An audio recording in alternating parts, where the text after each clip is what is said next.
We gaan nu live. 3, 2, 1. All right. I think we're live now. So let's see. Welcome everybody to the next installment of our Euroculture webinar series. Today I am going to be joined by one of our current students, which is Margriet Visser. She'll introduce herself in a second, but first, hi everyone, my name is Jelmer. I'm the Euroculture coordinator for the program here in Groningen, and I'm happy to be here with you and give you guys the opportunity to ask some questions and to tell you something more about what our program is about. Let's see, can I make Margriet appear? Yes, she should be visible now. Margriet, please, can you speak and see if everything works? Hello everyone, can you hear me well? Yes, I can hear you. Let's see if the live stream can hear you too. Oh, that's an echo.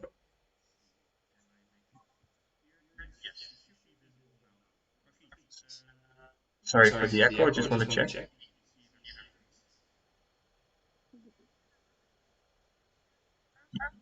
Yes, okay. Sorry for the delay, guys. I just wanted to check to see if Margriet would be audible, but she is, so that's great.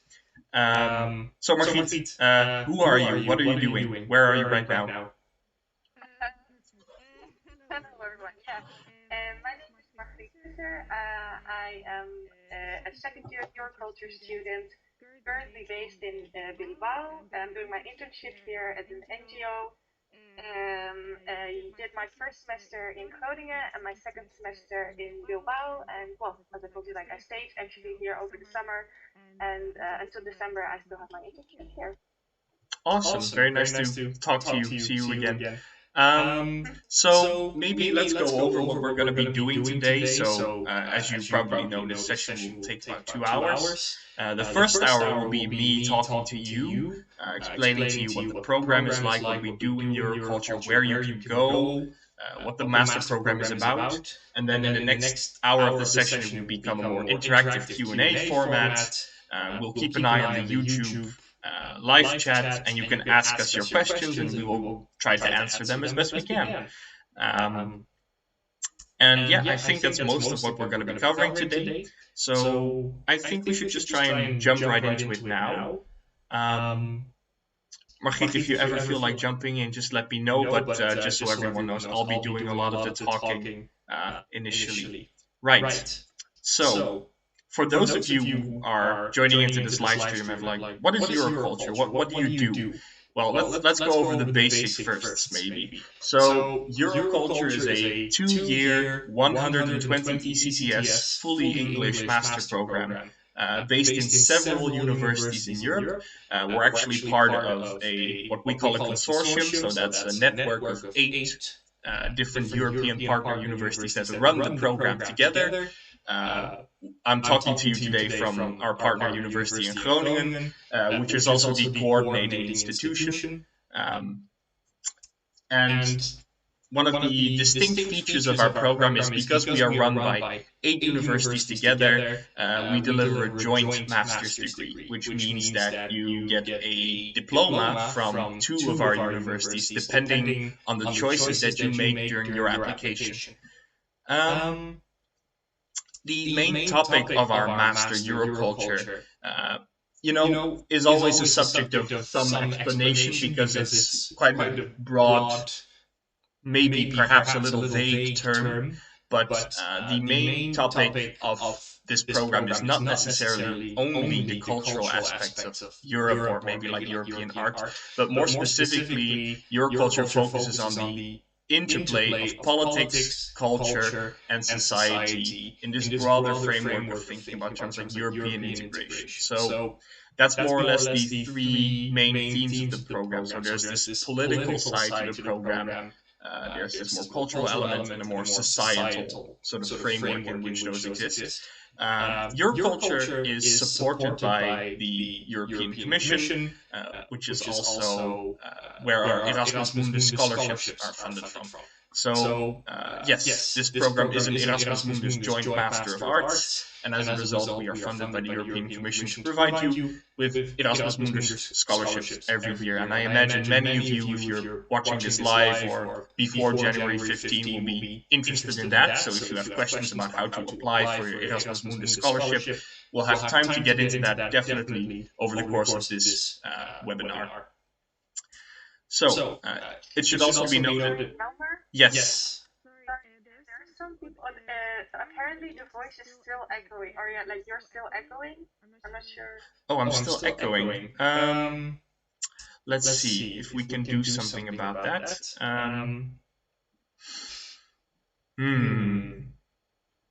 It's still echoey, huh? I thought I fixed it. Let's see.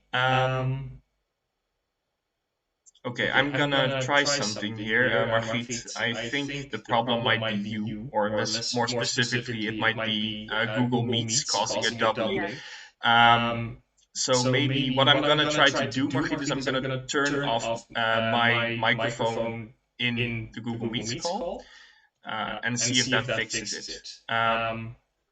So, for those in chat, now that I've turned off the microphone there, do you think that it will still be echoing? So let's wait a few seconds and see if the echo is still there, and maybe you can let me know in the live chat if there's still echo. Very nice to see some of you, by the way. Okay, could somebody maybe let me know in chat? Maybe Margriet or maybe one of the other students. Can you still hear a double audio? Is there still an echo?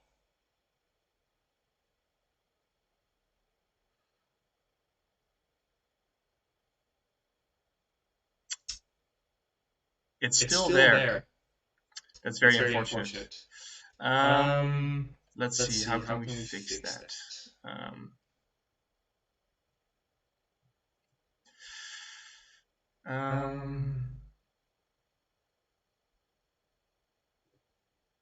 Let's see, maybe I can try something here.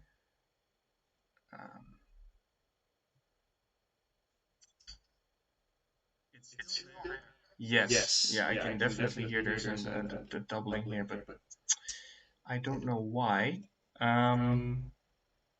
Let's see, how about I...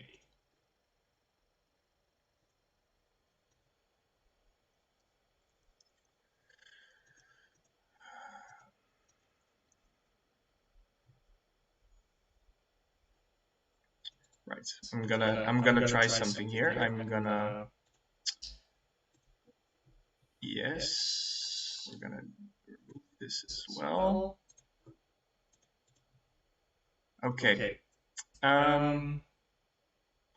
Okay, so I tried to change something up now because it's definitely going to be very annoying to listen to if this is going to be the whole entire presentation. So how about now? Is there still an echo?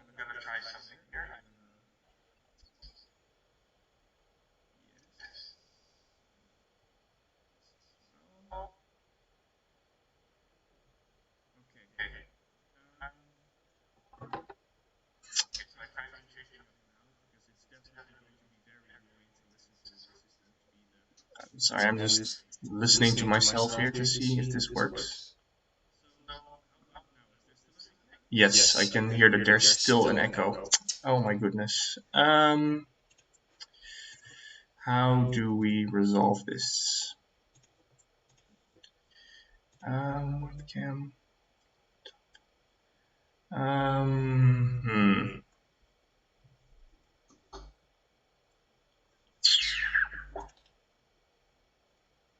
Maybe if we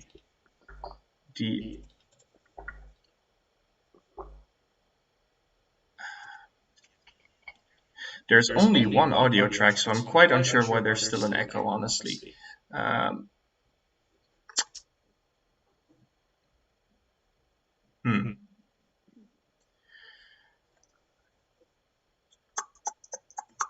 Okay, here's what I'm gonna try now. Okay, Margriet, I'm sorry, I'm just going to try and just delete the Google Meets tab here from the call. And maybe what we'll try is, if this solves it, you can maybe join in chat in the second part of the presentation, because it's going to be very annoying to listen to if we keep this up. Yeah, okay, let's try this. Yeah, sounds like a good idea.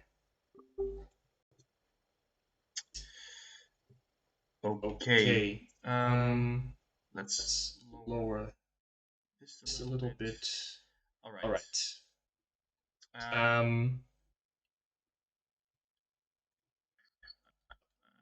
okay, let's try this.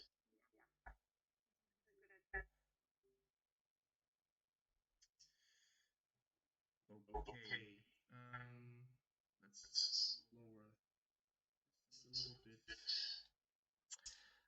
I have no idea why we're still getting double audio right now.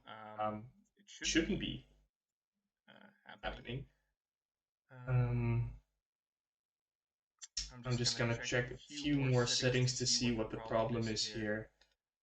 Let's see, maybe if we remove this, default laptop audio. Right. Let's see if we're gonna switch.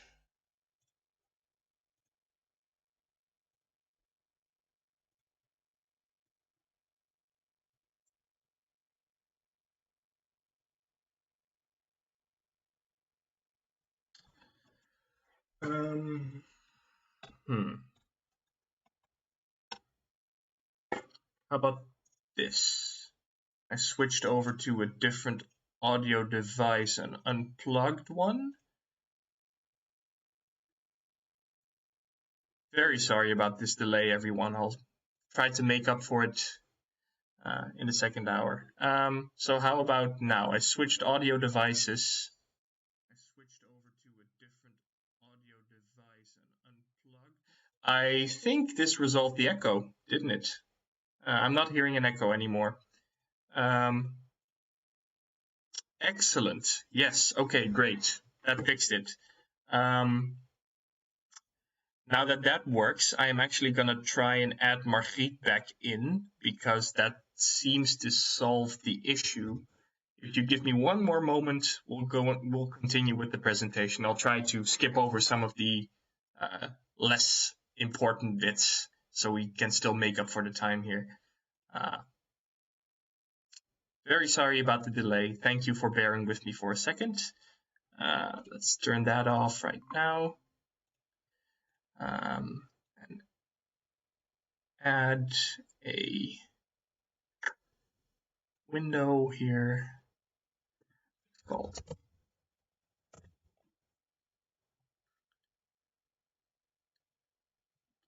key. So that will be this one right here.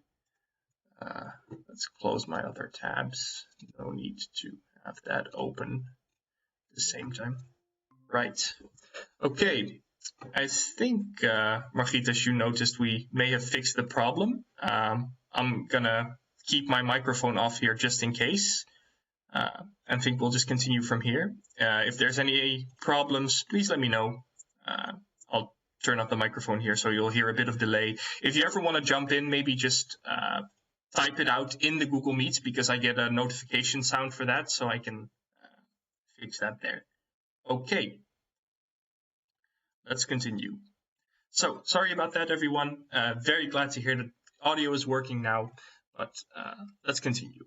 So, Euroculture is a top-rated MA program, which means that, among other things, we're rated quite highly in things like the National Student Survey in the Netherlands, but also in many other university systems. So, let's see. Right. So, why would you study this program and maybe not some other program? Well, one thing that puts Euroculture apart from many other programs are these three elements. So, mobility, flexibility, and interdisciplinarity, that's kind of related to each other. And there's also this idea of a very international character. Euroculture is very much focused on this aspect of active mobility and being in a classroom environment with many students from many international backgrounds and sort of using the level of experience as a kind of laboratory experience almost. So Euroculture has a very high emphasis on putting you together with students from different cultures and giving you the opportunity to work with people from those backgrounds to learn more about other cultures, other systems, but also about other academic disciplines. So it's not only necessarily this interpersonal level, but also the content of the course, because we accept students from many different backgrounds and put them together in one classroom. And that's really the goal of the program. By putting these different students from different national backgrounds and different academic backgrounds together in one place, we have the chance to approach the topic of European integration, the general broader topics of Euroculture from a wide variety of perspectives, and really try to learn something from each other. Euroculture is rated quite highly, as I mentioned. It's recognized as a Master of Excellence by the European Commission, and it's also recognized as a success story by the European Commission. Well, what do these statuses mean? Well, more or less that this are more or less prestige markings for the program. So it's more so that the European Commission recognizes that this is one of its more successful projects. And we're very proud of that label. So we bear that with some pride as well. As I said, we're rated above the national average in the Netherlands, at least for the National Student Survey. And I think for most of our other versions of the program in different countries, the same would apply. Generally, it's also because, of course, I'm speaking from a Groningen perspective, so of course I have to get some information about Groningen in there. It's recognized as a top master program in the Keuzegids, which is more or less, it's an overview, a booklet of master programs in the Netherlands, and Euroculture is rated very highly there. But perhaps more importantly, it's also very highly evaluated by our alumni. So based on our 2019 survey, more than 90% of our students reported a positive experience after they finished the program. We'll go into a little bit more what that means throughout the presentation as well. So, as I mentioned at the beginning, Euroculture is a program that's run by a network of universities. So it's not necessarily just one thing, but it's actually 8 different programs that run parallel to each other, and you can choose where you want to attend throughout the master. These 8 partner universities in Europe are the most important ones in the sense that you can start at any one of these and you get your diploma from one of these. There are 4 non-European universities as well, but let's go over the European ones first, because these are the ones that you actually study and get your diploma for at the end. Let's see, did I get a notification there? No. Okay. So the first European university is the University of Groningen in the Netherlands, where I'm calling from right now. Then there's the University of Deusto in Bilbao in Spain. My fellow student here, Margriet, is actually currently in Bilbao as well. Then there is also the University of Göttingen in Germany. There's the University of Krakow in Poland. There's the University of Olomouc in the Czech Republic. The University of Strasbourg in France. The University of Udine in Italy. And the University of Uppsala in Sweden. So as I mentioned, you can start at any one of these universities for your first semester. If you apply to Euroculture, it is up to you to choose where you want to start.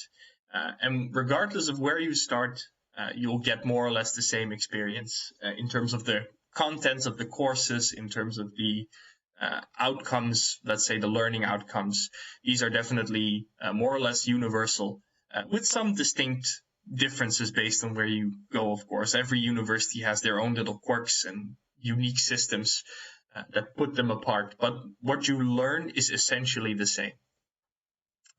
Like I mentioned, there's also 4 partner universities outside of Europe. You can't start at those universities, but you can attend them. We'll go over how that works in a little bit as well. but you have the University of Indianapolis in the USA.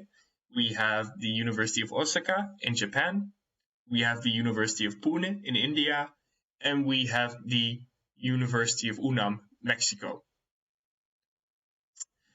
Well, let's see. This is a slide I will skip because of our delay right now. Let's see.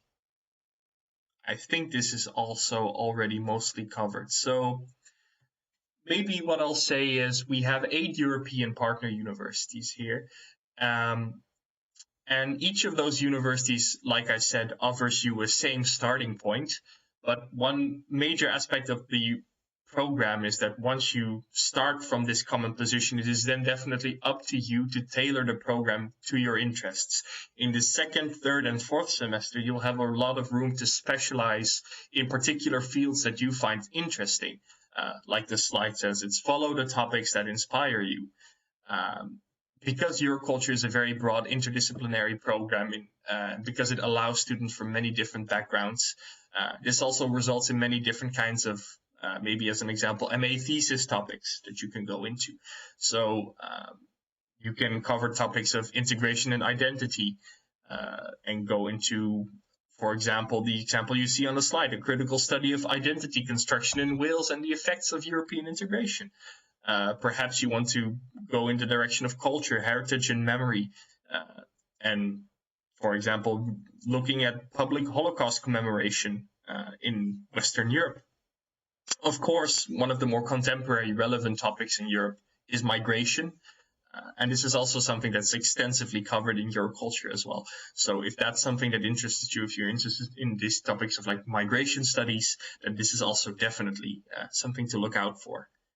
Of course, many students, for example, from international relations programs or more diplomacy-oriented programs, might be interested in Euroculture to really talk about institutional politics. So you want to, I don't know, work with the European Commission. You want to work with political institutions in Brussels. And in that case, Euroculture is also a very good choice for you. For example, the thesis topic mentioned Europe in the global context, looking at soft power and hard power dynamics on China and EU diplomatic discourses. That's also definitely a very relevant topic to Euroculture. Yes, I think I mostly covered this. Let's just go over the curriculum and the basis of the curriculum. So what do you do and when do you do it? Because that's always a bit of a complicated story in Euroculture because there's so many choices that you can make.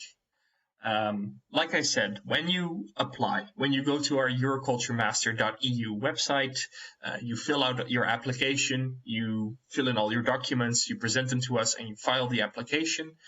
You make a choice for your first semester university. And that can be any of the 8 European partners that we previously mentioned. So, for example, you want to start in Sweden, you fill that out in your application form and you get accepted into the program, then you can go to Sweden. And what you will get there will be a series of foundational courses in the multiple topics of Euroculture. So that could be, there's a course in legal studies, there's a course in political studies, there's a course in cultural studies as well, and finally, there's a more general course on academic skills called Eurocompetence. The main goal of this first semester is to get you familiar with the important disciplines of Euroculture and get you into a position where you can have discourse with these different students of Euroculture from different disciplinary backgrounds at the same level. So at the end of the first semester, you will know something about how European politics works. You will know something about European culture and how that shapes and informs certain European discourses. And you will also know something about the European legal system. These sort of foundational courses will help you get up to speed on the multiple different directions Euroculture can take you in. During your first semester, you will make a choice about where you want to go for your second semester. And you can, again, go to any of the other European partner institutions. So you went to Sweden for your first semester, and now you can choose any other university. it should be noted here, you have to move in the first year. You cannot stay at the same university for 2 semesters. Mobility is considered to be essential to the Euroculture program. So there's no way to stay in one place for the entire 2 years. But if you want to come back, we'll get into that. That's possible as well. So in the second semester, you will get a series of specialized seminars. Well, in the interest of time, I won't go into the specializations of each university, but if you want to know more about the specific specializations, we can maybe get into that into the next session, but you can also look it up on our website. Let's see, maybe I can link that in the live chat for all of you now. So we can go to euroculturemaster.eu /network partner universities. Okay. Yes. Thank you for pointing out that indeed it is possible that we're not seeing all of the. Let's see. I see an issue there. Right, you're right. There is actually one small thing that is not correct right now. We will just separate this into a different tab because it seems Margriet is actually not visible right now. Let's make that work.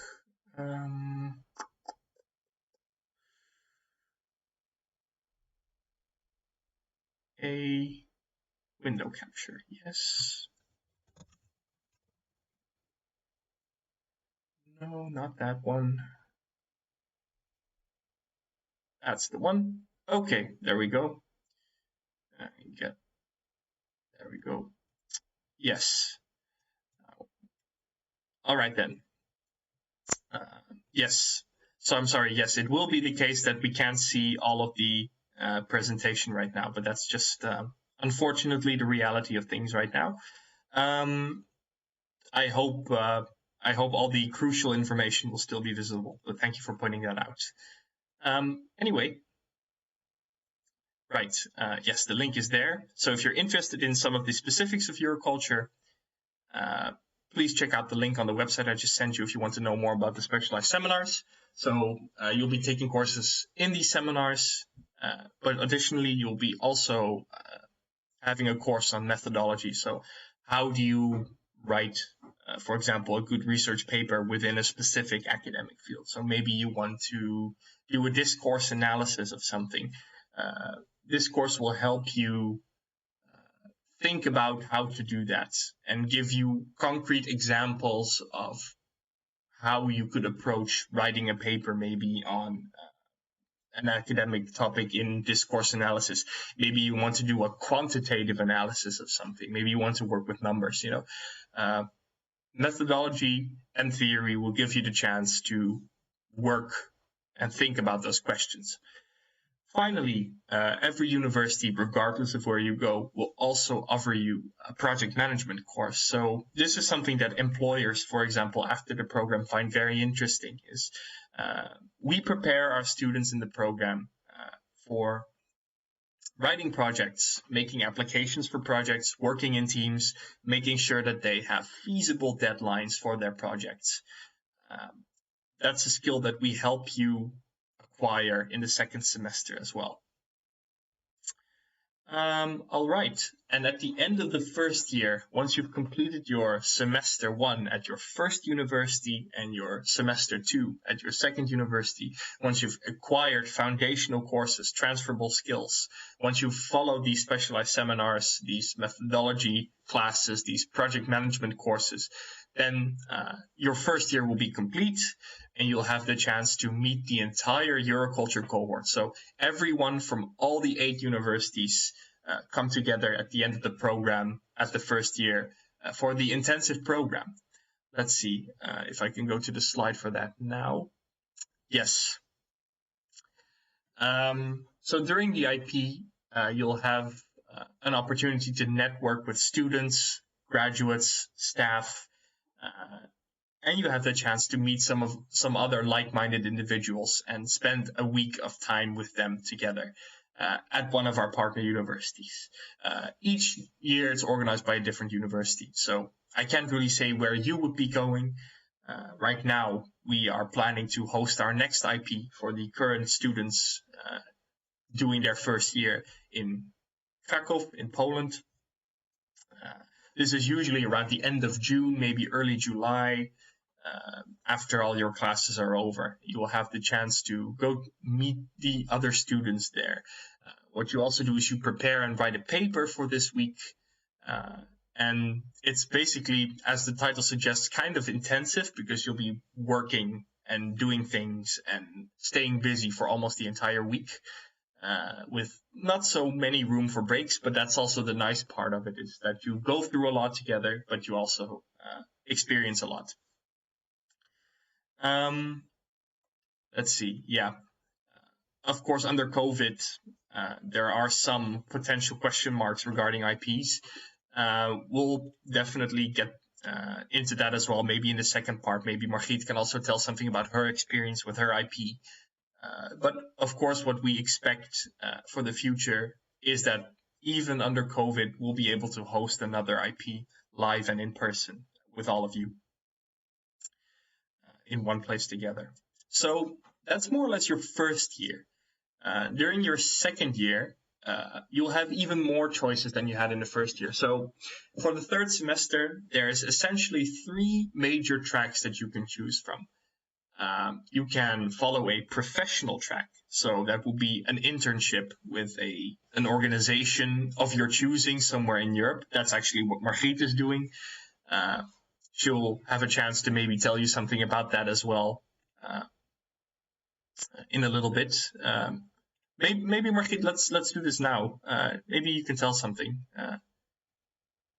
Your microphone is off, I think, but you should be audible.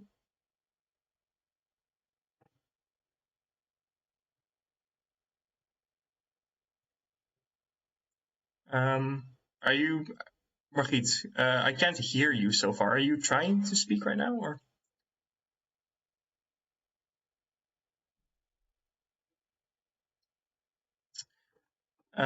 Maybe there's a stream delay. Yes. So yes, Margriet, maybe you could tell us something about your internship. Sorry, my microphone here was not on, so I think there's some stream delay, so you were following the stream. Could you tell us something maybe about your internship experience? Yes, can you hear me? I hope the microphone is working now. Yes, it's working. Delay. Now I can hear you perfect. Okay. Yes, of course I can. Yeah, definitely. Right now, as I told you, I'm doing an internship at an NGO here in Bilbao. It is called Cultura, Culture, Communication and Development. And basically, the big event which they started with as well as there was like their foundation event, is the International Unseen Film Festival. And basically what they want to promote, because it's a film festival, but it's not like any other film festivals. It's film festival primarily screening social films, and with these films they actually want to talk about certain topics within society, and this really goes from human rights to gender equity to sustainability. It's really very broad, and that's why, for example, they get movies from all over the world sent to them, and they also invite directors from these movies to talk about the project or the movie or their idea that they want to diffuse with this movie, and then that way also there are fora in which they talk about the topic that the movie at that point, or the movies in that specific session are about. But besides, so I got the opportunity, because the festival was in October, and I got the opportunity not only to work within like a team here, like, I mean, like just to see all the whole management of such a festival behind like what's all behind that, which is a lot. I mean, they start already right now with the next year. So just like the whole practical experience on the one hand, but also on the other hand, I got to meet people from all over the world.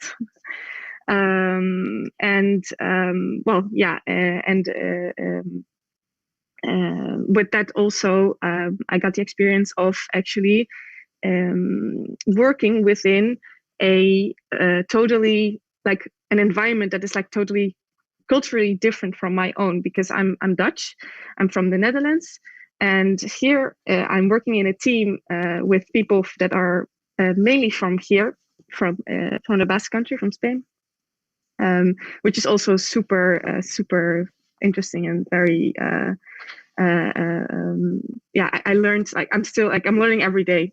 So and I'm also very enthusiastic about all this. I hope this was all a bit clear. If there's any questions, you can always ask, of course. Yes, well, I think there was you were hard to understand, I think, for the stream at some point due to technical reasons, but I think they got most of it. So if there's any questions about it, we can go over it again in the Q&A as well. So, but I think it was fine by the end. So thanks. Thanks for taking the time, of course, to go over that. Thank you. So what Margriet is doing will be one of your options, right? So one of your options will be to follow a professional track with an organization like the one Margriet was describing. But alternatively, what is also possible at the same time, instead of doing a professional internship, you could also follow a research track with one of our European partner universities. So maybe you've gone to Sweden for your first semester, you've gone to Bilbao for your second semester, and now for your third semester, you want to go to, you can choose out of any 8, so you can go back to Sweden or back to Bilbao, but you can also choose to go to an entirely different university. So as the slide more or less said, it's university 1, 2, or 3. So you can go to Groningen for your third one. You can go to, Krakow for the third one. And each of these different European partner universities will have different special research specializations. And as a result of that, it might be interesting for you to choose some universities over the others. As with the second semester, we can't really go into the specializations now. There's just not enough time, of course. We would love to explain that in great detail. So if you have any questions about a specific university, maybe let us know. We might not always know the answer, but we can always put you in touch maybe with the relevant Euroculture coordinator at that university. So we can definitely reach out to them for you as well. But yeah, for the research track, you can choose to follow more specialized seminars, but you can also do a research internship with a current, basically sign on with a current academic doing something in an academic field, taking part in some project. This is something that I did myself as well. So if you have questions about how that would look like, we can go into that a little bit as well. Finally, as a third choice for your third semester, you can also go to one of our non-European partners. So let's go back to that slide there. So for your third semester, if you are an EU student or an EEA student, unfortunately, this track is not available to non-European nationals. So this means it's not possible for you to join this track right now. This is only for EU or EEA students. But for those of you who are from the EU or from the European Economic Area, you can choose to go to Indianapolis in the US, go to Osaka, Japan for a semester, maybe go to Pune, India, or to Mexico City. And as part of this track, you will you will integrate with that university for a semester and follow courses with other Euroculture students in a program that is tailored for Euroculture students. And the goal is really to sort of embed yourself in the culture for a semester, learn more about what it's like to be a student in Japan. As part of these tracks, it's usually also quite common that you go on lots of trips, excursions to places around the region. So generally, it's a very, very well-received experience for many students. So that's definitely something to look out for. You can also receive some financial compensation in the form of scholarships for this. It doesn't cover everything, but it's possible. If you're not an Erasmus Mundus student, you can also receive some extra financial compensation. Right. So those are your three options. Because it's a lot of information, I'll just summarize it again briefly. So you can do the professional track. So that's an internship. You can do the European research track. So that's doing a European research internship with one of our European institutions. Or you can do the non-European research track. And that's with one of our non-EU partners. Regardless of what you do in your third semester, you are also supposed to start working on your thesis proposal. So you'll spend a few credits of that semester are also for preparing a thesis portfolio, a thesis proposal that will help you prepare for the writing of your final thesis in the fourth semester. Right, so I think that covers most of the third semester. It's a lot, so if you have any questions about this, we can go over it again, no problem. Finally, there's the fourth semester. For the fourth semester, you go back to your first or your second university, depending on what you prefer, and then you write your thesis.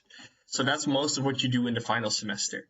There's also one additional course that's focused on helping you prepare for the labor market after Euroculture.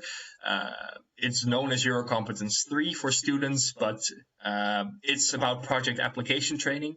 If you are more interested in research, so maybe if you did a research track in your third semester, you can do a proposal for a PhD in your fourth semester as part of the course.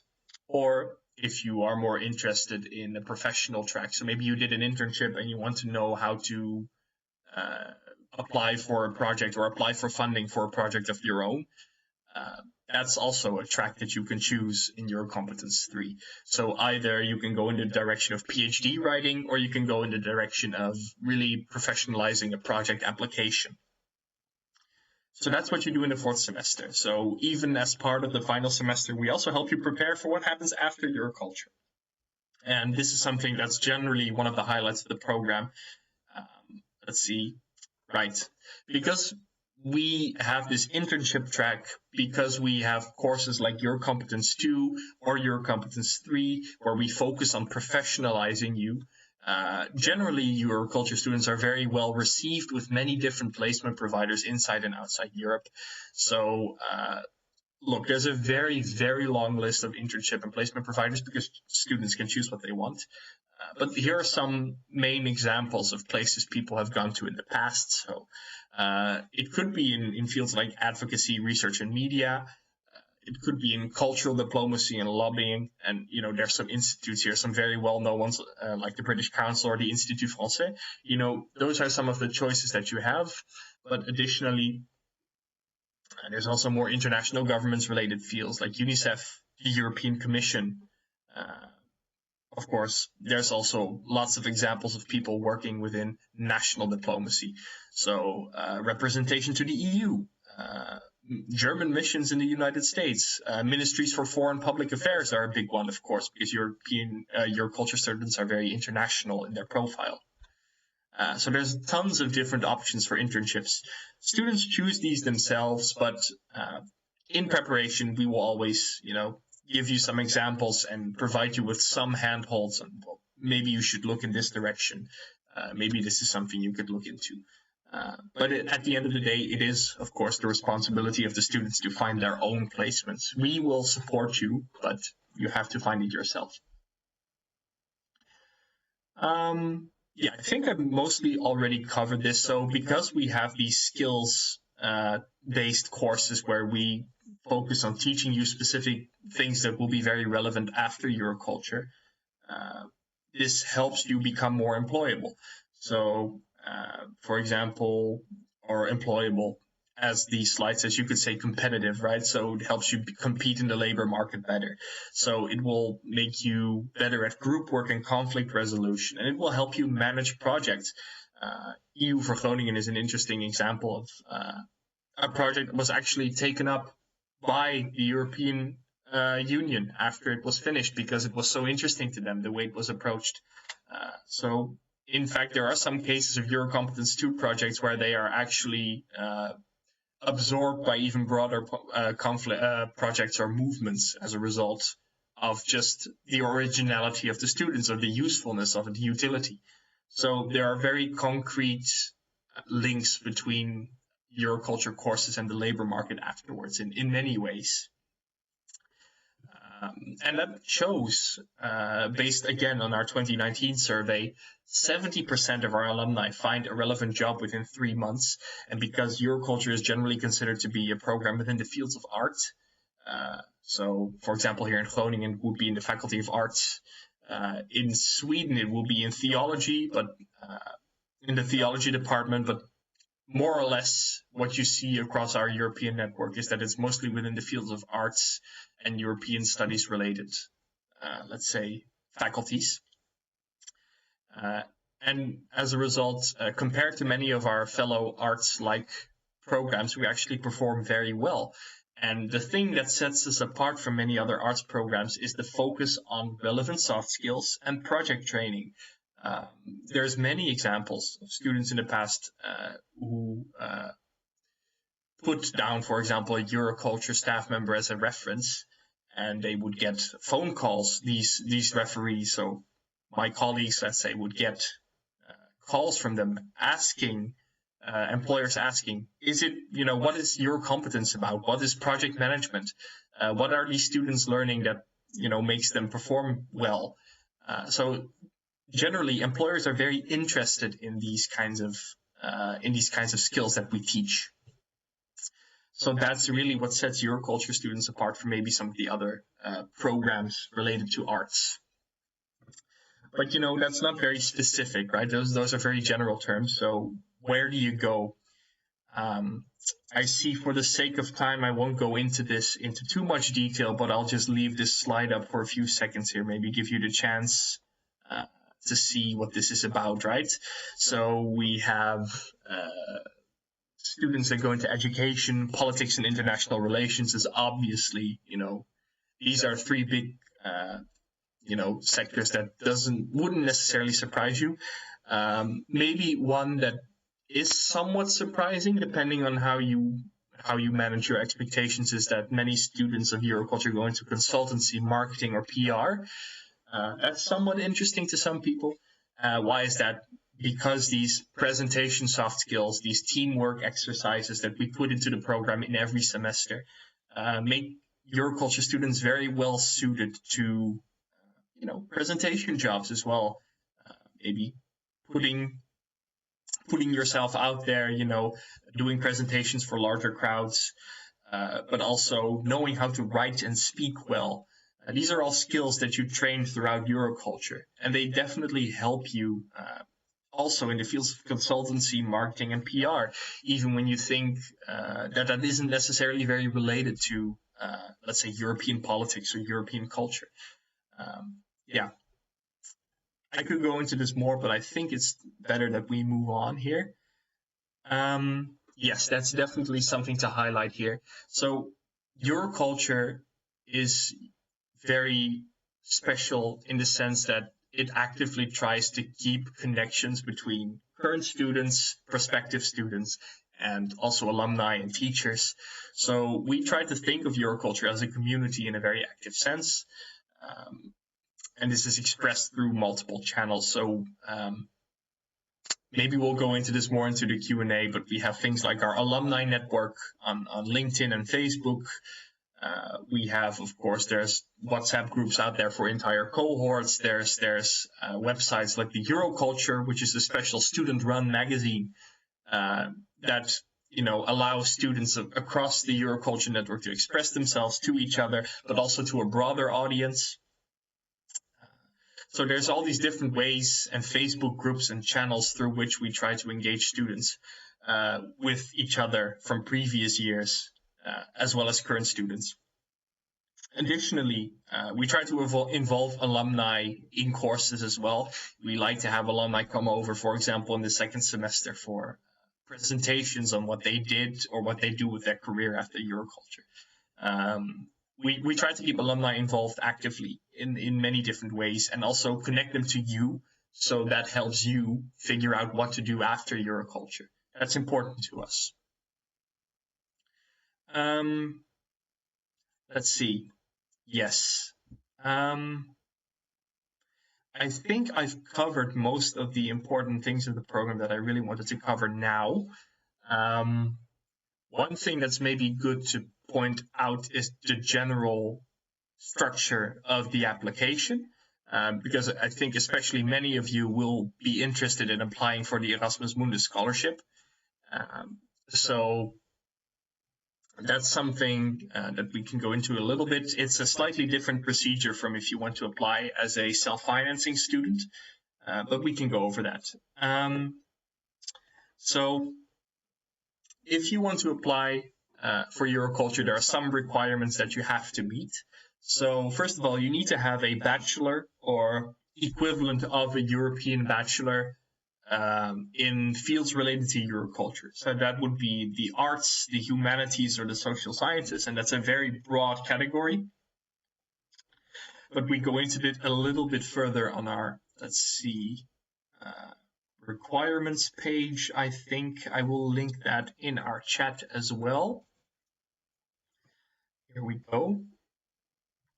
Link is up there now.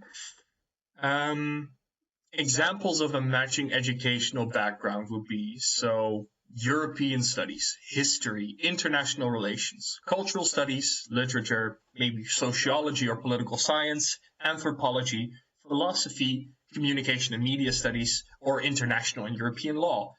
Even theology can apply. So there's many different options that you as a Euroculture student, prospective Euroculture student, can choose from in terms of what background you need to have to apply. So that's the first requirement. Secondly, an important requirement for us is the English proficiency. So because the entire program is taught in English, because we focus so much on communication, working in groups, and also writing academically in English, it's important that you speak proper English, and so we need some proof of that before you join the program. Maybe if you already did your bachelor's in English, then that's fine. That's enough proof for us. Maybe you studied for a year in an English-speaking country. That also applies as proof of your English proficiency. But if you haven't really done those things, then we would need to see an English test result. In the page I just linked you, you will also find the exact requirements for what the test needs to be. But we require, an upstanding professional test result from TOEFL, IELTS, maybe Cambridge English. This year we still accept online versions of the full tests, so you don't necessarily need to take a physical test, but we do ask that you follow the full version of the online test. It's not acceptable to provide, let's say, special short tests. It needs to be a full proficiency test.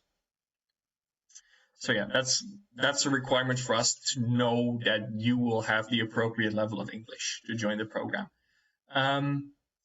Finally, there's the motivation letter. The motivation letter is, of course, a letter in which you explain why you want to join this program. And this letter actually matters a lot to us. It's not just something you quickly pass over. The motivation letter shows us why you want to join this program, and it also helps us create a picture of you as an applicant and why you will be an interesting applicant for us to have in the program. So what's important in your motivation letter, and we can also go into this further during the Q&A if you have a question about this, is how do you write a good motivation letter? Well, generally what we like to see is you connect your previous studies with what you want to achieve in Euroculture. So how does Euroculture help you achieve what you want to achieve after the program, and how does it connect to what you've done in the past? Those are important questions that we think you should answer in your motivation letter. And that does matter. We don't only look at your grades. We look at all of the requirements. We look at everything. We want to see more or less a complete picture of you as a student before you are accepted into the program. And that's why these documents are important to us. So this includes your CV. We would like to know what you've done in the past, what kind of jobs you've had.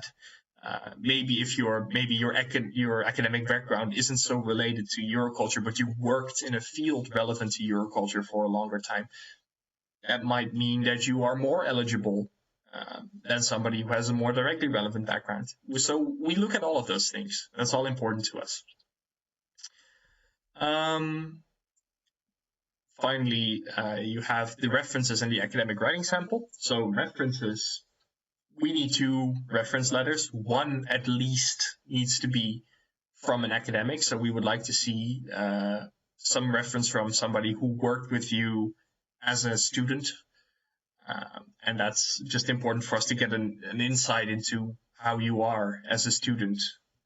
If you have a good work ethic, maybe, or if you performed well. That's generally something we like to know about in the reference letter. Okay, but you need 2. So the first one must be academic. The second one may be academic, so it doesn't need to be. The second one can also come from maybe an employer that has worked with you, or maybe some internship you went to, something professional. So you need at least 1 academic letter, and the other one may also be academic, but may also be from an employer, a professional academic or professional reference letter, I should say. So then there's the academic writing sample. We would like to see some proof that you know how to write academically in English. So this could be a course paper, some other kind of proof that shows to us that you are capable of writing academically in the English language. That's important to us. It ties into the English proficiency requirement, but a test result isn't everything. We like to see that you know how it works, how academia works, more or less, the basics anyway. Right, so as you can see here, there's deadlines for applications on March 1, April 1, and May 1, but those are for self-financing students. So if you want to apply as an Erasmus Mundus student, you need to have submitted your entire application with all the documents by January 15 of 2022. If you submit any documents after that date, your application will not be considered, unfortunately. So we recommend that you submit everything timely before January 15.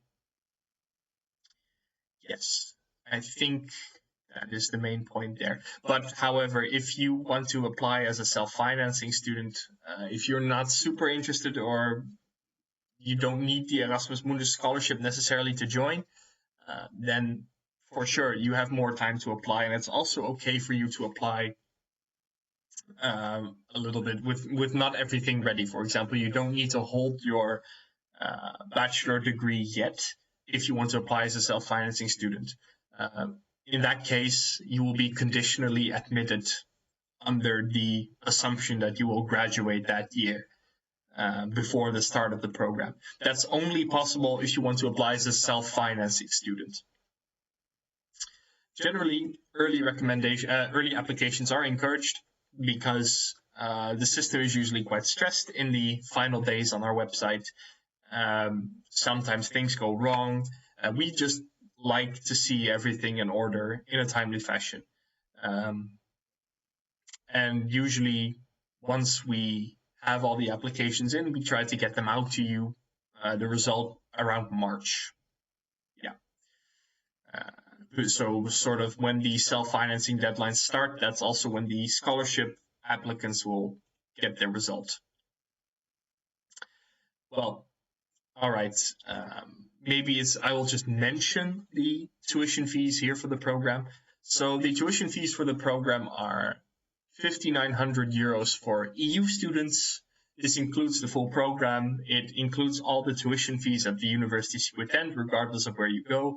It includes one excursion. It shouldn't say Brussels excursion because not every university goes to Brussels. That's only, for example, Groningen particularly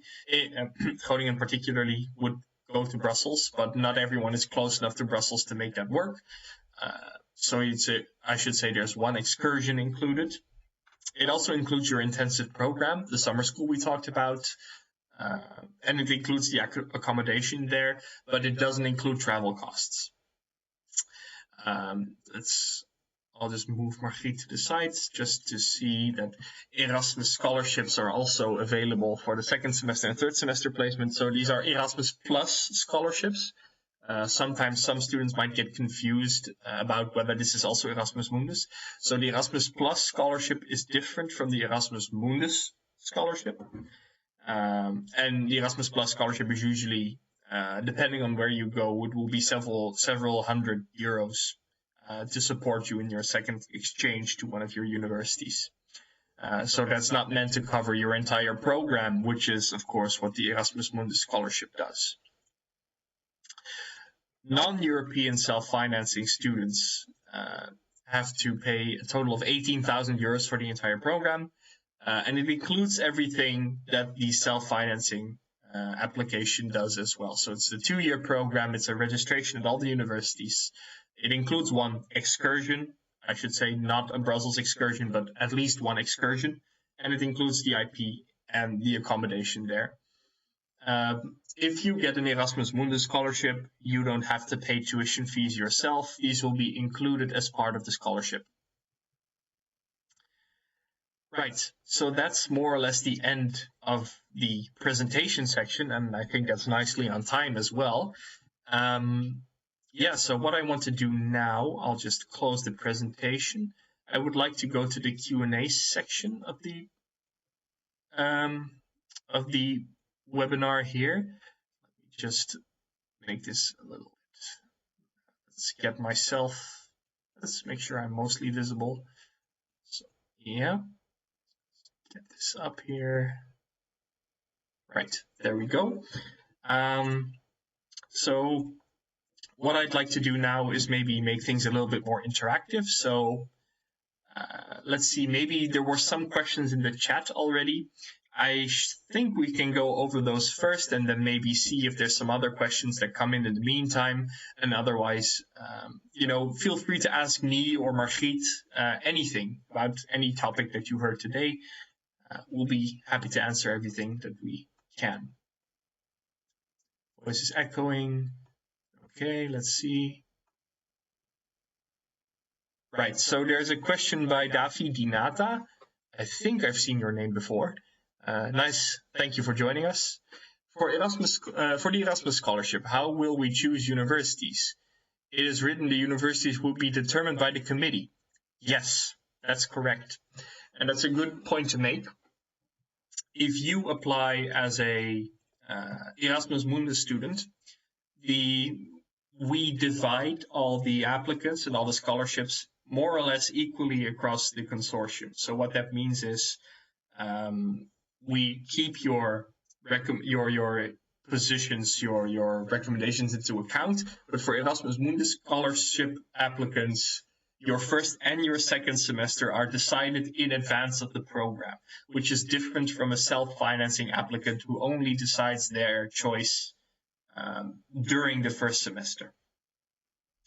So yes, for an Erasmus Mundus scholarship holder, your first and your second semester are part of the scholarship agreement that you would sign if you were to get the scholarship. So those destinations will be set in advance for you.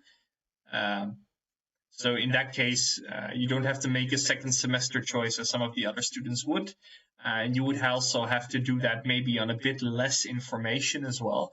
That's an unfortunate reality about maybe about the extra time that it takes for example, the universities to finalize their exact course offerings. Because every year our course offer is slightly different during the second semester. So we can't give you all the information about the exact courses you can follow everywhere in advance. So that's something that we just have to deal with for Erasmus Mundus scholarship students. Yeah.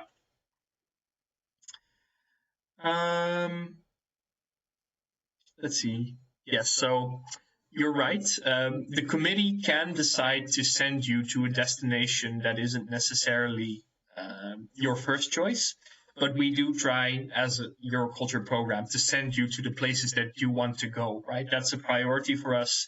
Our first priority is getting the students to places that they want to go. Sometimes that's not 100% possible, but in almost all cases, we can send you to the destinations that you want to go to. So I wouldn't worry about that too much.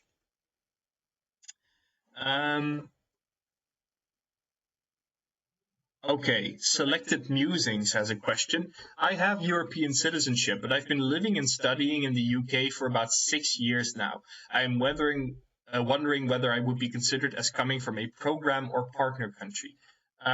In your case, you would be considered a program country student because of your nationality. So nationality is the leading factor in deciding whether you are a program country student or a partner country student. And only in those cases where students have spent significant amounts of time in Europe before the start of the program, will a partner student be considered a program country student. So just to make this distinction clear, partner country students are more or less, I'm oversimplifying a little bit here, but partner country students are applicants that are coming from outside the EU, and program country students are students that apply from inside the EU. When exactly are you considered either category? Well, generally speaking, if you are coming from outside the EU and you've never lived and never been here, you'll be a partner student. But if you have a non-EU nationality, so for example, you come from Brazil, but you did your bachelor's in Germany, in that case, you would be considered a program country student because you've spent more than 12 months over the course of the last 5 years in the European country. And that's more or less the rule. So your nationality is deciding on which category you fall into, and only if you are non-EU, but you've spent a lot of time in Europe, will you be changed to a different category. So in your kind of reverse situation where you went from the EU to outside the EU, that doesn't really change anything because your nationality hasn't changed. So I guess maybe if you renounce your citizenship and become a full UK citizen, the situation might be different. But otherwise, no. You would be considered a program country applicant. Right. I'm sorry, I can't really pronounce Russian diacritics very well, so I'm just going to ask the question. I have the same question. I'm a non-EU citizen, but I'm living in Germany for 7 months now. Would I be considered as coming from a program or partner country? Well, I kind of answered this, but in your case, so far, as of this moment, you would still be considered a partner country student because you have spent less than a year in Germany. However, if you decide to stay in Germany for more than 12 months, this would change things. You will become a program country candidate. So, yes, that's the distinction there. If you spend less than a year in Germany, or in Europe in general, so maybe if you've lived in another European country before moving to Germany, and all of that time comes down to 12 months or more, you are already considered a program country student. So it's a bit tricky. So basically ask yourself the question, have I lived in Europe for more than a year in the past 5 years? Is the answer yes, you will be considered a program country student. Is the answer no, you'll be considered a partner country student. That's more or less the crucial distinction there. I hope that should answer your question. Valois asks a question. Hi, Jelmer, I have a question. I want to clarify if I can submit an identity card rather than a passport during the application process. Yes, we generally do accept identity cards as a program, but, and this is a big but in that sense, some university administrations only accept passports. So this is something to keep in mind. Maybe you can apply with an identity card now, but I would recommend that you get a passport if you don't have one. It makes things easier overall. if you're a European citizen, I'm not sure if you are. I think most identity cards should be fine, but especially if you're not from the EU, things can get complicated with immigration if you only have an identity card and not a passport. So I would recommend making life simpler for yourself and getting a passport to avoid getting into complicated situations. But if for the initial application for the 15 January deadline, an identity card should be fine. But yes, once you maybe get a passport later down the line, send that to us because that helps us verify everything a bit easier. Right.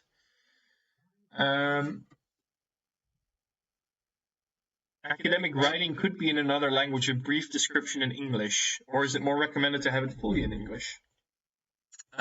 So we would prefer, wherever possible, that you submit things in English.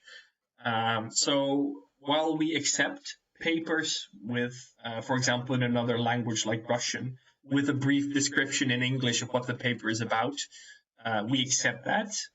But of course, for example, if it is in Russian, we don't have a lot of staff who are fluent in Russian here.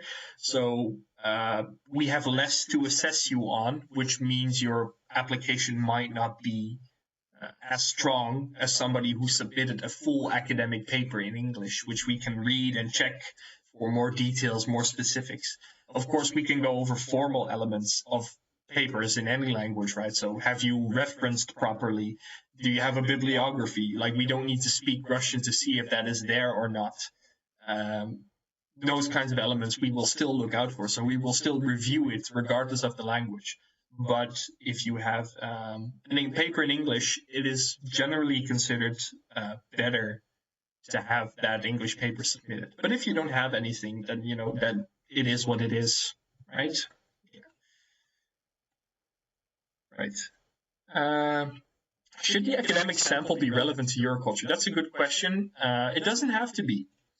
So for the academic writing sample, if you have something that's relevant, sure, it's probably better to submit that, but it doesn't have to be for a successful application per se, because what we want to see for the academic writing sample is how well you write, and that can be on any topic. So it could be that you have a paper on, I'm thinking back to my own application here back in 2018. I submitted some Freudian literature analysis of the book I read, and that was fine. I mean, so it doesn't need to be like super specific to Euroculture. It doesn't need to have the word Europe in it a lot, let's say. That's not necessary. It's totally fine to have a paper about a broader subject, as long as the academic English is good. So when selecting a paper, try to find one that best represents that you write well. That's the most important criterion. Okay. Can I submit my BA thesis and other writing samples as one merged document, or only my BA thesis would suffice? You can submit them as a merged document. If I'm correct, that they are separate categories in the online application tool, so maybe you can submit the merged document twice or submit them separately. What matters most in any case is that all the relevant document categories are filled in. So because if something is not filled in, so for example, if a language certificate is missing, we discard the application. So it's very important that you have everything complete and ready, because we can only consider complete applications. Usually we get quite a few interested students for the Erasmus Mundus scholarship. So we don't, we only consider those applicants that submit everything in time. If you haven't, then, then there's really no sense for us to go over it, because we can't assess you on something that isn't there. So yes, that's definitely important. Submit complete applications with documents that make sense, because otherwise you will not be accepted into the program. Yes. I didn't work or study abroad. Can I still be accepted into the program? Yes. That's a good question. You can definitely be accepted into the program if you haven't worked or studied abroad, although it is, considered a benefit if you have studied abroad. So an application that has a lot. So if somebody applies, it has a lot of experience working abroad. That is considered to be a benefit to that student. But there are many examples of students who have never worked abroad that have received an Erasmus Mundus scholarship and have been accepted into the program. For example, I was a self-financing student, so I didn't get an Erasmus Mundus scholarship, but I did not really work abroad at all before I started Euroculture. And that was no problem for being accepted into the program. So it's definitely possible. It's not a requirement to work abroad. Let's see. Please, is there any specific number for the selection of African students in the program? I really want to know so I can weigh my chances of selection well. This is my second application. Well, we don't really select explicitly based on nationalities. We mostly go by the quality of the application. So, for, how should I put this? If you write a very good application for the Euroculture program, your nationality does not matter. So if you have a very good application with a strong profile, strong academic background, you should be able to receive the Erasmus Mundus scholarship. We go by merit for the top students every year. So we don't explicitly take nationality into account for that, although due to the financial mechanisms by which we are funded, there are certain preferential spots later down in the process for students from specific regions. So yes, that's, but definitely, if you write a strong application, things will be fine for you. But there are funding mechanisms through which certain nationalities will receive a spot as well. But those are a very small minority, and I would you are much more likely to succeed based on your merit than you would be on getting any kind of special preferential treatment or anything like that, even though I wouldn't say it's preferential treatment either, because you still need to meet quite high standards to get the Erasmus Mundus scholarship, regardless of whatever scenario you envision yourself in. Because, as I kind of alluded to before, it's a competitive scholarship. There are many people from many places across the world, not Africa only, that are very interested in these scholarships. So there are students that apply from, well, I would say literally every continent. So we have South America, North America, the US, well, it's North America, let's say Oceania, Asia, there's many specific, so it's a very global, international sort of range of applicants, and there's not, we don't take a lot of nationality into account, although it rarely happens in some specific cases due to very specific administrative reasons that we can't really get into too much here. But your African nationality doesn't matter. Technically, we could have almost all African students if all African students wrote the best applications. That's just a matter of assessing the profiles, more or less. It's a complicated answer. It's a long answer. I hope I answered it enough. If you have more questions, let me know.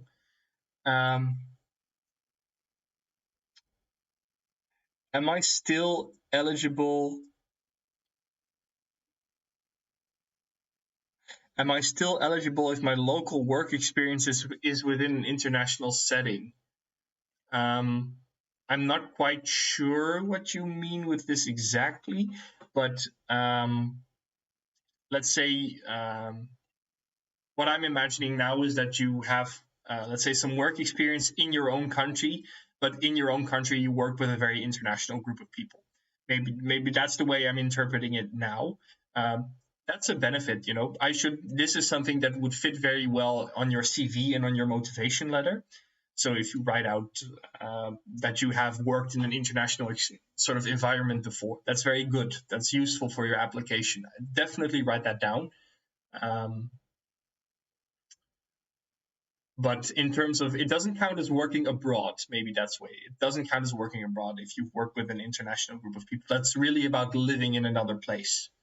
That's really the distinction there. The last webinar with the Brazilian awardee highlighted the importance of having a multicultural experience. I have collaborated virtually with Indians on a research project. Can that help? Yes, that can help. This is also something you should definitely put on your motivation letter, in your CV, and really mention that you've worked in this. But that's definitely an intercultural environment. Based on your messages, I assume you're from Africa. So if you work with people from Asia, then that's good. That's international experience. You should put that on your CV, put that on your motivation letter, and that will strengthen your application. Absolutely. Yeah. Especially how you bring that up in your motivation letter matters as well. So make sure that you have like really high, you emphasize how what you did there might be relevant for Euroculture. That's something that you should definitely point out.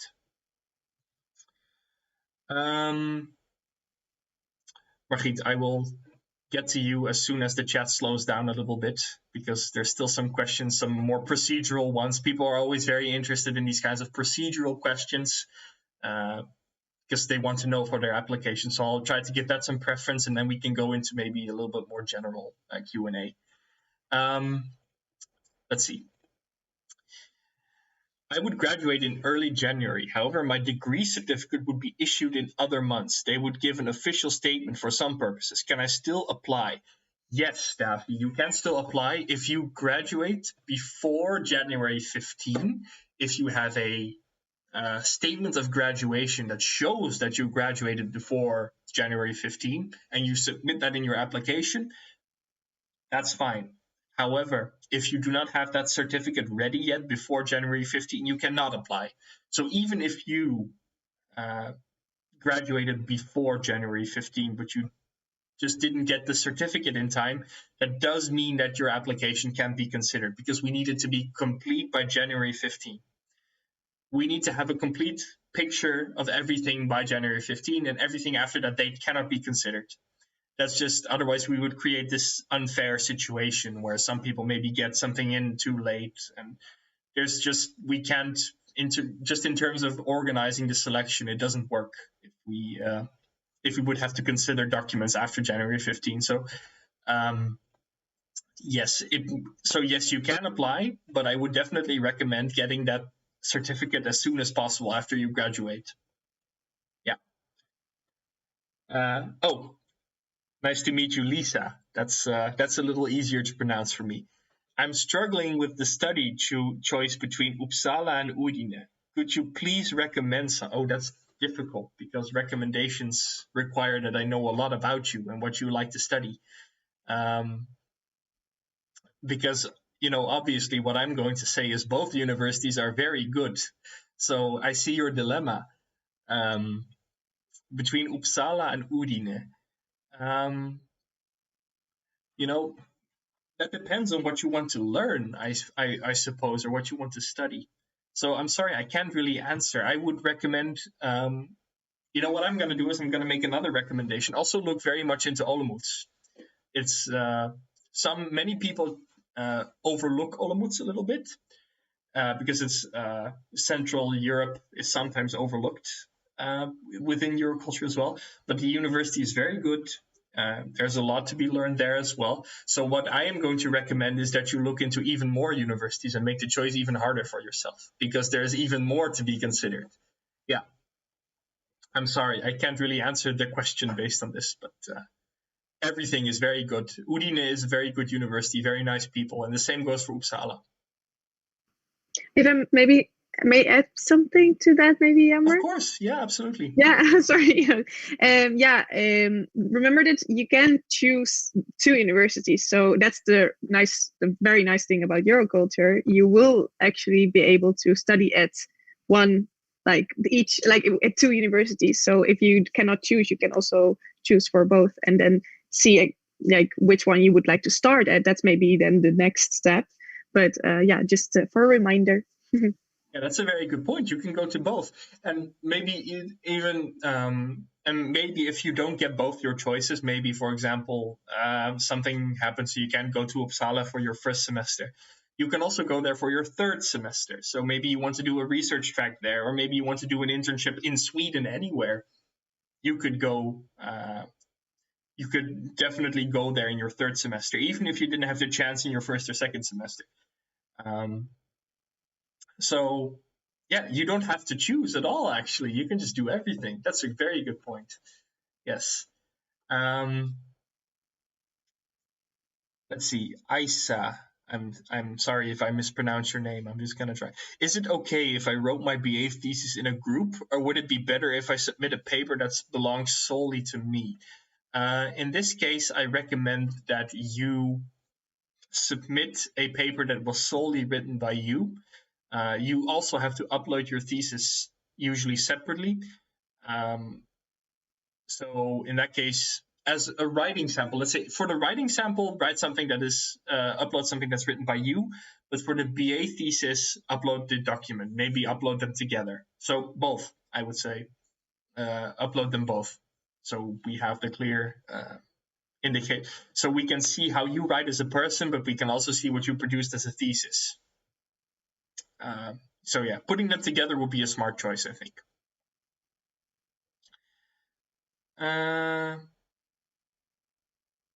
All right.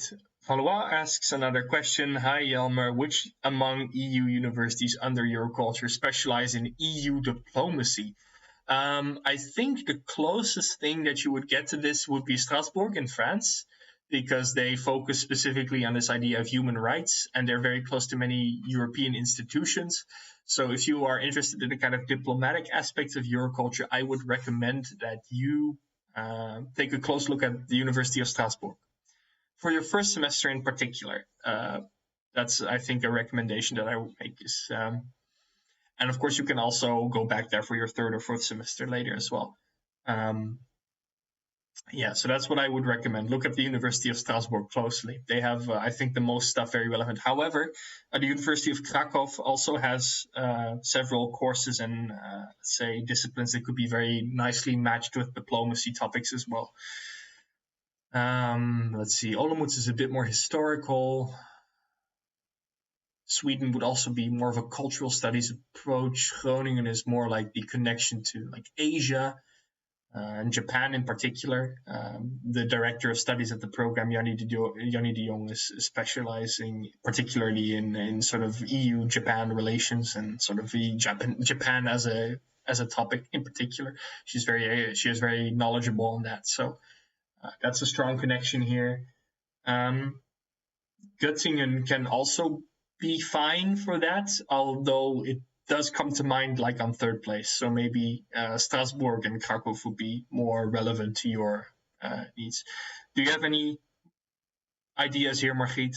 Do you think there's something that comes? And maybe Bilbao. How is Bilbao? Yeah, I was actually gonna say, because Bilbao is very much focused on international relations, which might actually also make Bilbao also interesting for diplomatic area, because we actually did also focus a lot on, for example, the External Action Service of the EU, and so this might also be an interesting option for you to look into. Great point. Yeah, thanks. Thanks for adding that. That makes a lot of sense. Irina has a question. Are there any of the partner universities which specialize specifically focus on educational, cultural field more than politics? So it's maybe good to point out that Euroculture is not an educational master program.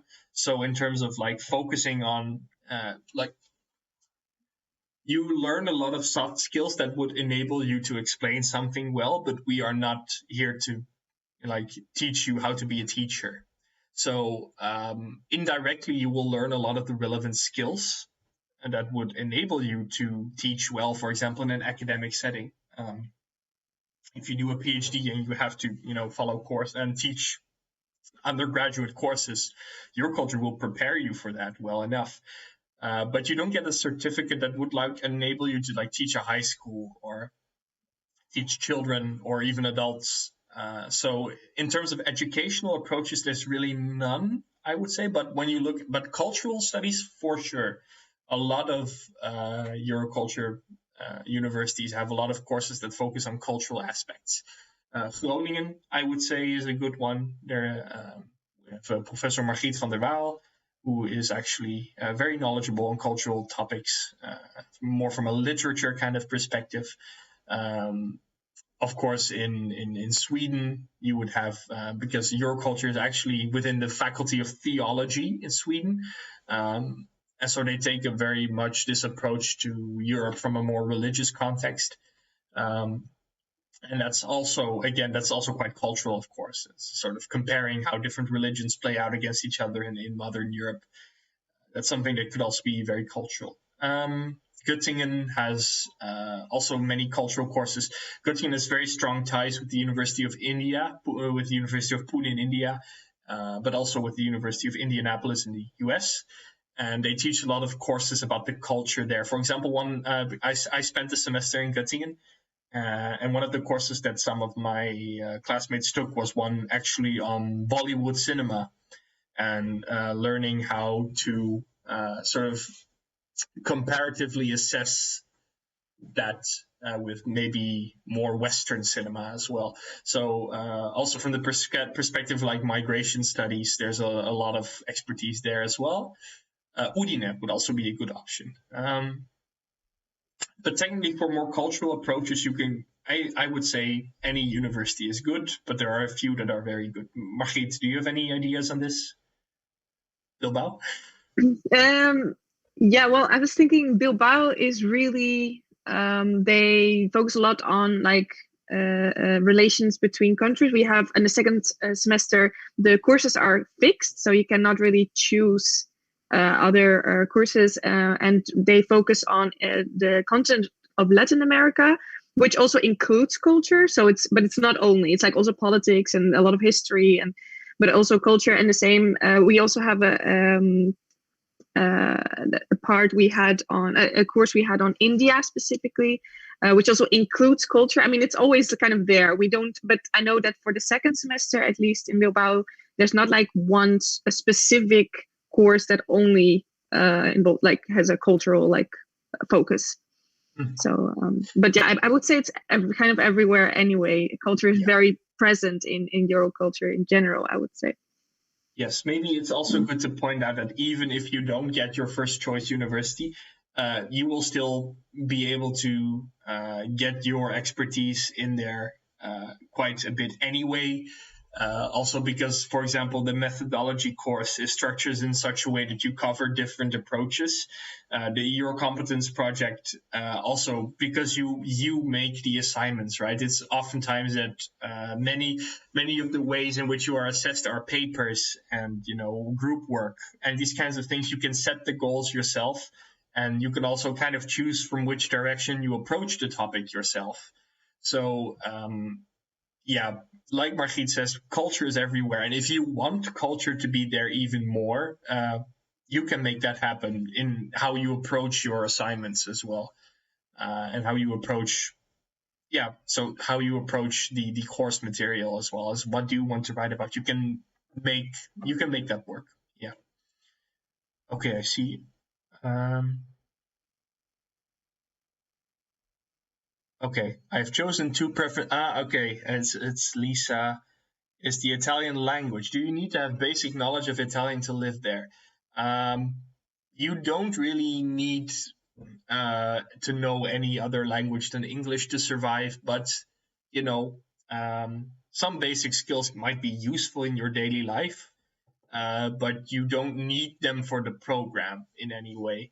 So, for example, a country like France, where English speakers are not so common as in some other countries, or where administration doesn't have a lot of English translation or doesn't generally work very well all the time. That's the same in many other countries, of course. But in those cases, it helps to speak the language, but it's not necessary in any way. No, so I would say you're fine if you don't speak Italian. Also fine if you don't speak Czech. sorry if I can add something. What I mean, I don't know if it's was already included in the presentation, but if you, for example, would like to learn Italian, I'm not sure about Udine specifically, but there's also language courses offered most of the time at universities. For example, I also took like Spanish classes in the second semester in Bilbao. So I think some universities also offer, other universities also offer language courses. Absolutely. Yeah, that's a good point. I think most, if not all of them do actually. Yeah. So they're not always free. Sometimes they're included in the program and your registration, and in other cases they're not. So for example, in Germany or the Netherlands, you'd have to pay. But I think there are some countries where it's free. I think maybe Sweden, it might be free in Sweden. I'm not sure. Would be the right country for it, I think, but I don't know I don't know for sure.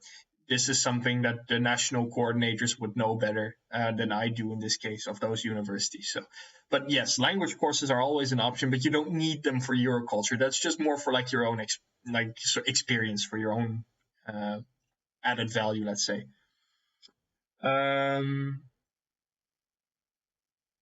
Yes. Oh, that's a good distinction you make there, because many people work in the educational field based. Yes. So that includes academia. So that includes academia. For example, that would include me, for example. I'm not a teacher, but I work as more or less an administrative staff member of the University of Groningen. I'm technically, because I work within a university, I'm counted as education staff as well, right? So that's maybe the distinction you should make. So education includes academia for the most part. And sometimes it includes people who did like high school teaching as well, but those people would also take an educational program. So that's an and kind of thing. So it's more so when we poll people, you ask them where they work, and they work within specific fields. That doesn't mean that you always work there only after you finish Euroculture. Sometimes you need to do a little bit more, or do something else. But yeah, great. So thanks for pointing that out. Yeah. Valois, does Olomouc also cover diplomacy or history-related courses only? Well, every university covers everything, but some focus more on specific things than others. So, for example, in Olomouc, you would definitely have more of a focus on historical approaches. That's just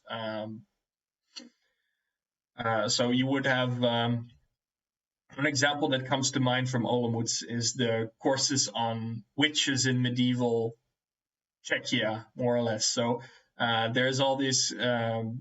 So that would be more looking at specific historical constructs and how they operate, let's say also within a European context, and how you would learn more about just a general history of Central and Eastern Europe.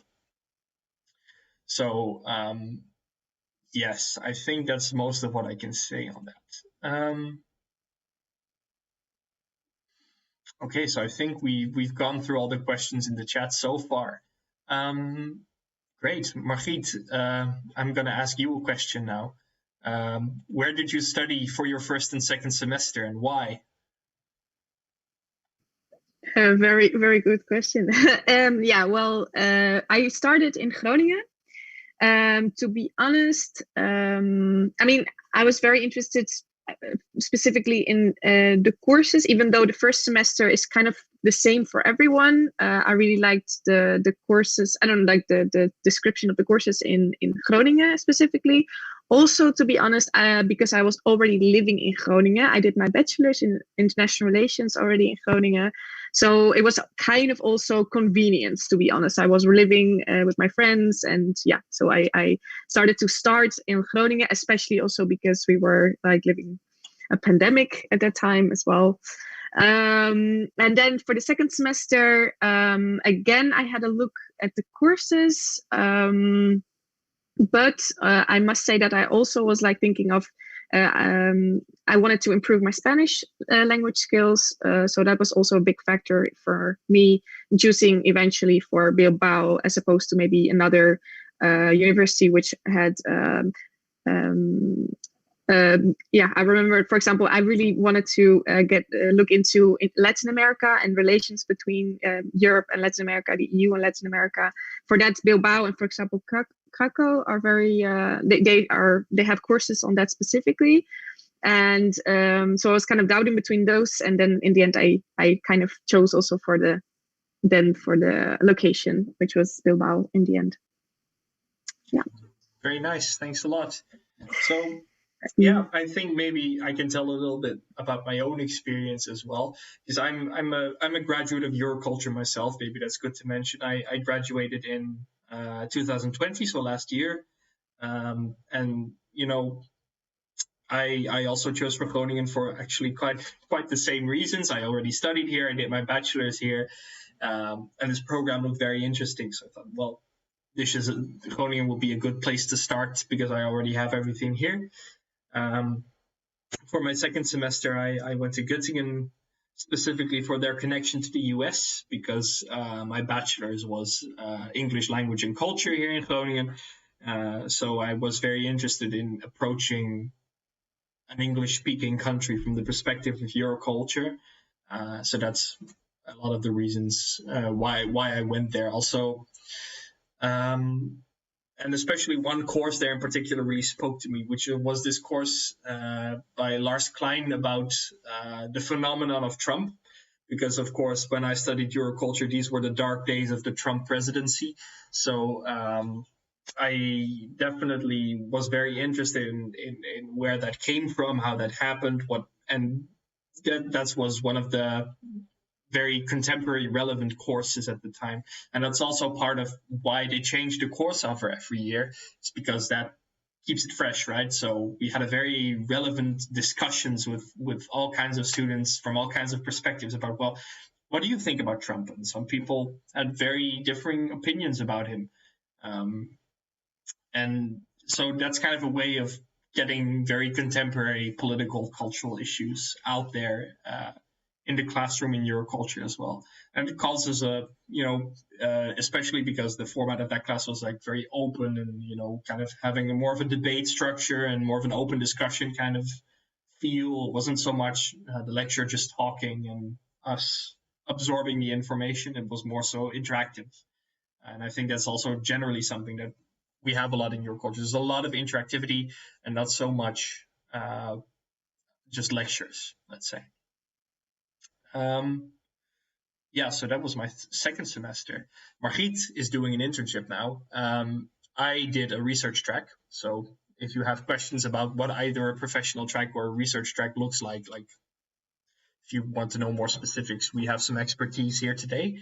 In my case, I went back to Groningen, so maybe in case that wasn't fully clear, you can actually do that. So you have to move from semester 1 to semester 2, but after semester 2 is over for the second year, you can go back to Groningen or Göttingen or whatever you want. So in my case, I went back to Groningen for a research track,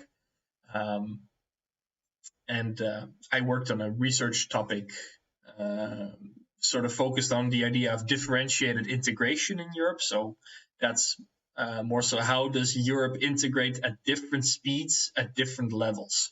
So, for example, while at the European level, not always so many things might be happening. It might be, for example, that at the same time, at the border between Poland and Germany, like a couple of towns are getting together and like organizing across borders to, I don't know, host a festival or protect forests in the area. So that was what my project was about, sort of mapping where all these local initiatives are happening across borders. That's also a way of looking at European integration. It doesn't need to be national politics, let's say. It can also be much smaller, much closer to home.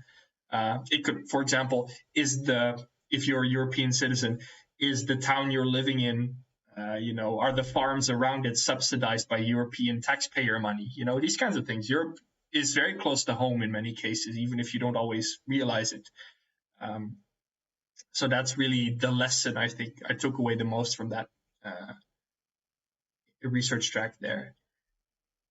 And I also wrote my thesis in Groningen because that was just convenient. I already had a place. You can go back if you have a good reason, but I didn't. So I stayed in Groningen and kept it simple for myself. But some people are more. I'm probably not very adventurous compared to some of the other students who maybe went to 3 different universities and went also back to like India, or let's say in my case, many of my fellow students went to the US and Japan in particular, and they had already gone to 2 different universities, and they were just traveling basically every semester. That's some people choose for that, and that's also possible. That's part of the Euroculture experience as well. Like the travel is part of it, right? Yeah. Let's see. I don't think any new questions popped up. Maybe let's see. Margriet, maybe maybe tell us about your plan for the 4th semester. What are you planning to do? Yeah, for the 4th semester, I'm gonna go back to Groningen again, and I'm gonna go I'm already working on my thesis, but I will write my thesis, and we have, I think, one additional course as well in the last Euro competence course. I mean, yeah. Basically I'm kind of looking forward to moving back again, actually, because I have been in Bilbao now for 11 months, and I haven't really been able to go back to the Netherlands, also because of the pandemic still. But actually, I didn't think before that I was going to wanting to go abroad again after having done studies like this. But I'm actually considering that after my studies already to maybe go to do a project in Latin America, or maybe also explore more bits. I've never been outside of Europe, so explore outside of Europe a little bit as well. And because of the internship, for example, I'm doing right now, I actually got in touch with people doing projects in specifically Senegal, and I already have opportunities actually to go there. So also by gaining your experience within your studies, and that's, I think, also something that is very I think special also for to the Euroculture network in general. You are building a network, and the lines are very short, so you can very easily get in touch with someone if you're interested in a specific organization, specific topic. You can very easily get there through the network, also the alumni network later on. But you're already building on to what's next, also within the program, which I think is really, really cool. And to add to that a little bit, it's also just so much fun because you get to know a lot of people from a lot of different backgrounds, both culturally as well as disciplinarily. It's awesome actually to get to see to kind of realize how we are all from different contexts, and how we are thinking differently, but how we can kind of come to, I don't know, to come discuss different topics. And it's just very fascinating. For me, it has been a very fascinating experience up until now. And then again, now I'm actually not within the Euroculture network as such, but for example, I have friends in Euroculture friends in Brussels. A lot of them actually are in Brussels. So then, you kind of know people again, and it's really, really fun actually how this whole network works. Names at some point and maybe haven't really seen the faces, but in the end you kind of, also because of the IP, you will certainly get to know at least the faces of everyone from the first from your year. So yeah, maybe it's good to, you touched on COVID a little bit. Maybe it's good to kind of go over it. It's not we don't have a lot of time, so maybe we shouldn't end on too sour a note. But COVID does mess some things up, that's for sure. We can't deny it. Even within, especially in a program that relies on travel, relies on you being in different national contexts, that actually relies on you having the chance to meet with students outside the program as well. It's not always been easy for the Euroculture program, or for Euroculture students, definitely. So that is something that, honestly, we have to keep in mind. But so far, we have tried our best to keep things going as best as we can within the different partner universities. So there are a few maybe distinct advantages that Euroculture has that some other programs might not have when it comes to dealing with COVID. And that's because we work within small groups. It's usually possible for quite a long time to stay in a physical classroom where other programs might have to move online. Because it's quite easy to get rooms if you're only with maybe 20, 10, sometimes in rare cases like 5 students. If you're with such small groups, then it's also easy to organize staying in a classroom. It also becomes easier to organize things to get together outside the program. But sometimes things don't always go as planned, especially with the IP, which has had to move online last year. But maybe it's good to mention that we do want to address that, right? It's not that we're just leaving that canceled. We always want to get things back on track and moving again. So we are still working on organizing an alternative event for the last IP, and that is what you can expect from us if you do decide to take, let's say, I wouldn't say it's a risk because our program has never been canceled or at risk of being canceled. It's just you might miss out on certain elements of the experience based on how it goes with COVID, and there's just no way for any of us to predict how that's going to go.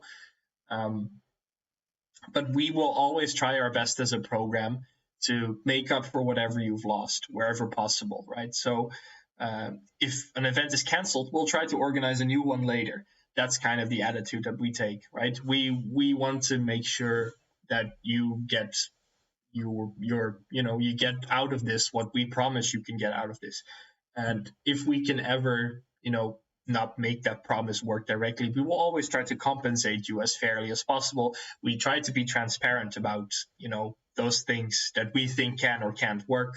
We try to involve students in the process wherever possible. So in terms of COVID, it's a complicated situation that messes up a lot of plans. It stresses people and students and staff out. But we, at least as a program, know we get through it quite well if you just keep, trying more or less. And that's our approach. So I hope that doesn't discourage you from applying, because we think still, even under the current COVID regulations, that it's entirely possible and actually very valuable to study Euroculture. There's, some groups have had it worse than others. I think, Margriet, you still had your first semester offline, and I think the second one mostly online, yeah? In your case. I was actually very lucky, to be honest, because the first semester exactly in Groningen was in class. But the second semester in Bilbao, I think we were one of the only ones having all the classes offline as well. So I went to class. That's also why I kind of had to go to Bilbao. And so I again, there's many other students. For example, I also had a Euroculture student who did his first semester in Bilbao, and then his second semester he was going to go to Uppsala, but everything was online, and he stayed in Bilbao, for example. So even though he was not from there, so in the end he kind of got still the mobility experience a little bit differently, but you kind of, I don't know, get through it, and then you kind of become creative also. And again, it's really, it's not how do you call it? It's really, we would rather have it without COVID, but let's say we kind of get through it. And again, also the effort that's put in by Euroculture in having offline classes and making everything as possible, as I don't know, comfortable, as arranging everything as good as possible, because regardless of COVID, that's we really see that as well. So that's really very nice, and I felt very secure in that way as well. year, despite the pandemic. I think we covered that now. Thanks for that, Michael. It's good to hear. I'm staff now technically, so I feel appreciated. Thanks. Maybe let's go over some final questions. So maybe in the chat, if you have any kind of final questions that you really want to get an answer in, just put them in a chat now, so we can still see them. I see there's a few questions still. It's Sarah. Oh, well, Lisa, what were your main difficulties? Well, I think, I think we've mostly covered that, right? I mean, studying under COVID, I think everyone who has been a student for the last few years kind of knows what that means. So, yeah, if you don't mind too much, I would like leaving it at that for the moment, just so we can get to some other questions. Thanks for the question, though. Can you give your final tips for the applicant? Oh, I'm sorry, there's one more question. I'm assuming extra points are allocated during review for applicants who have some proficiency in European languages. Am I right? Yes, if you know multiple European languages, that is a bonus in your application. Although I should say, it's not what you would call the biggest deciding factor. So let's say not knowing multiple European languages is not a big punishment, let's say. But yes, it is an advantage if you know European languages, but you don't have to. English is the most important one. So if your English is good, you'll be fine for the most part. But if you speak multiple languages, let us know in the application file. That's good to know. Can you give your final tips for the application process? My final tip would be for the application process, take your time and do it properly. So many students try, for example, to do a lot of applications, do a lot of different programs and sort of see, it's kind of like throwing things at the wall and seeing what sticks, that kind of approach. Don't try that for Euroculture, because we take every part of the application process seriously. So if we see, for example, we've had examples of students, for example, submitting motivation letters for totally different programs. There's like, we open the motivation letter and we see, I would like to study archaeology with the University of Turin. And like, it's clear that they made a mistake, obviously, but that does very much, affect your chances, because we want to see why you're motivated to study Euroculture, not why you're motivated to study in general. So please take your time, make sure all your documents are in order and properly uploaded, because it's such a shame if you spend a lot of time preparing for your application and then don't get through because you, I don't know, misread something, or because you just forgot to upload a file, or you uploaded the wrong file or something. So take your time, go through it slowly. You don't have to do it in one go. Of course, you need to upload all the documents in one session, but you don't have to prepare everything in one sitting or in 1 hour. So please take your time, read through the website carefully. If you have any questions, we'll come to these sessions, ask us questions. So actually, I think you're already on the right track by being here. That's already good. But in terms of final other tips, motivation matters, but I think we already kind of touched on that. Make sure everything is, for example, your CV, make sure that's neatly formatted. You know what helps us a lot? It's a small tip. If you could link to the websites of places you worked, that makes things a little easier. The small things like that make everyone a bit happier. That's always good things to keep in mind. Margriet, do you have any closing tips? Well, I think you covered all of it already. Yeah. Just don't forget to mention also. I mean, not only academic experience, but also if you have some. I forgot the word. I'm sorry. Experience outside of your academic experience, Professional experience. Yeah, but also not necessarily professional experience. Maybe also, I don't know, being part of an association or organization. Mention it. really, it's very always very relevant, I think, as well. But other than that, I think you covered it. No, yeah, that's actually a good point. All experience can be relevant for your culture, depending on how you present it. It's like even if you had like some job that you don't think really makes a lot of sense in comparison to your culture, make sure that can be true, but think about it. Maybe there is actually something that really helps you prepare for your culture. So it's like all experience can be relevant. And I think that's actually a very good point by Margriet there. It's like you don't discard parts of what you've done in the past because you think it doesn't make sense, or don't do that too easily, because sometimes something is just irrelevant. That's possible. But don't discard. Think closely about your personal motivation and how certain skills you've learned might play into what you want to do in your culture. And that doesn't have to come from a job or a previous study program. That can be also like volunteer experience, or work with a study association, or what else would you say? Maybe social activism. Maybe if you're if you're very politically motivated, for example, that can be part of your motivation, right, for why you want to do Euroculture. Or yeah, so I think that would be actually a good note to close on, actually, as well, because I see it's 3:00 already. I've had the first backgrounds. Yeah, well, that's tricky. Yeah, I agree. How do you present yourself the best in a complicated interdisciplinary framework? It's very relevant to marketing this program. That's a good point.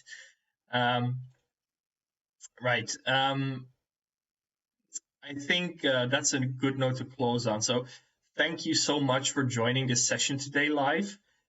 If you're watching this on YouTube later, after this has been uploaded as a video, feel free to subscribe to the channel for future updates like webinars and things like this. We sometimes upload content like this here. We will also, check us out on Facebook at Euroculture EMM, facebook.com/Euroculture EMM. You can also find our website and our links through our Facebook, through our YouTube. Just look up Euroculture on Google and you'll most likely find us quite easily. If you ever have any questions that the website doesn't answer, or you just can't find the right answer to, always reach out to us at the address I will now link in the chat, euroculture@rug.nl. So that's the website of Euroculture Groningen, but also for general Euroculture questions.